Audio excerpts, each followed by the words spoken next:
History tells us that the development of the stained glass is one of the most important aspects of Gothic and post-Gothic cathedrals. As the popularity of stained glass rose, mainly during the mid-12th century, its increased presence presented major changes to the way the general populace was learning about religion.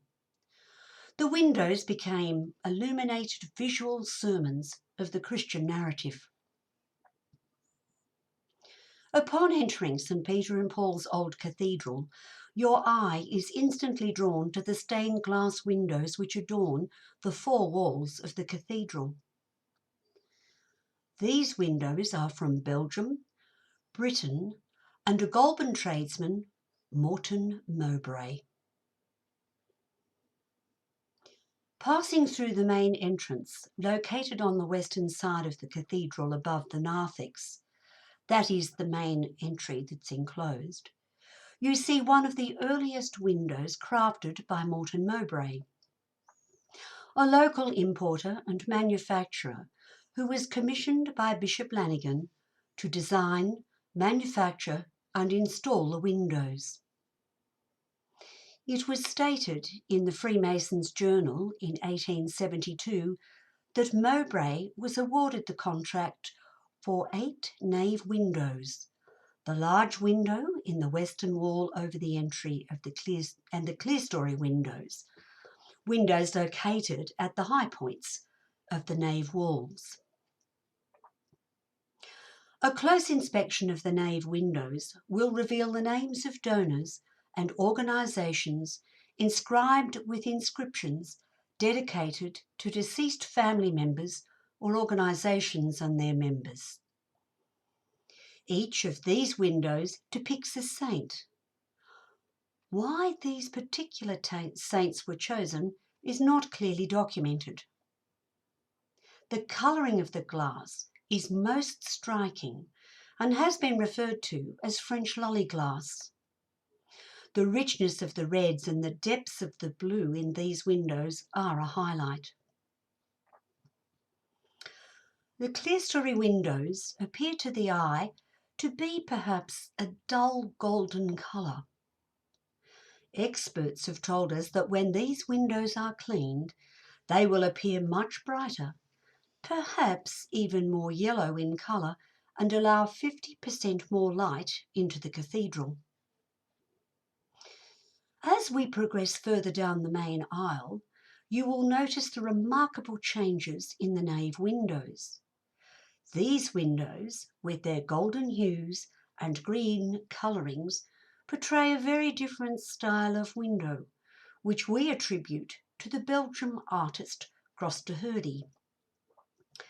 It is thought, although we're unable to confirm, that this Belgian artist crafted the fine examples of Belgian glass in the northern wall near the organ stairs and opposite there on the south wall near the choir stairs. The design on the south side depicts, on the side, the triple tiara of the Pope, and in the centre, the sword and palm leaves of St Paul. On the northern side, the window depicts the keys and inverted cross of St Peter. Hence, the design of the cathedral incorporates the names of the saints after whom it is named. These symbols can be found on the sanctuary wall.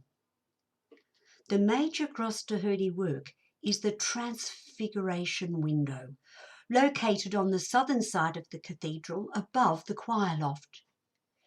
It is interesting to note that, as a well-known fundraiser, Bishop Lanigan led by example when he paid for this window himself. The large window, located behind the Hill and Co organ, has largely been bricked and cement rendered to protect the organ from the extremes of hot and cold. Although we are unable to state categorically that this window may have been originally made of the same stained glass as the clerestory windows, it remains a clear possibility. The Gothic arch above the main panels does, however, exhibit examples of the same Belgian glass in the same colours as the windows of St. Peter and St. Paul.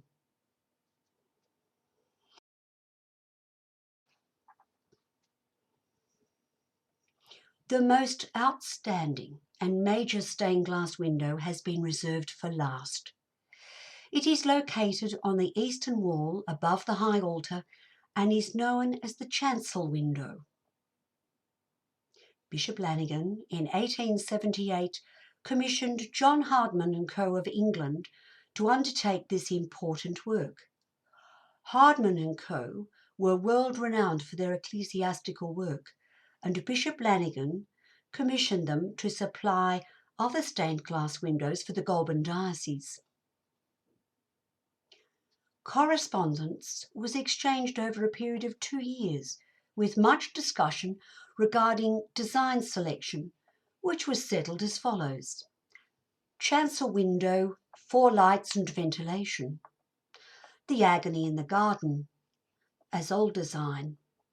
The Carriage of the Cross, as design A in book.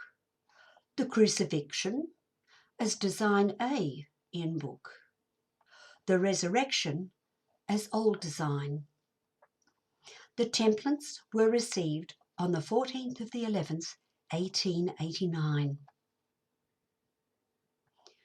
The direction was given that the inscription should read, erected by Mrs.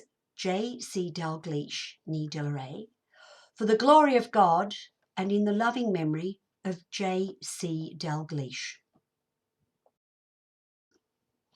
It is interesting to note that Hardman and Co. operated from 1838 to 2008. Their record books can be found in the Birmingham Library, England.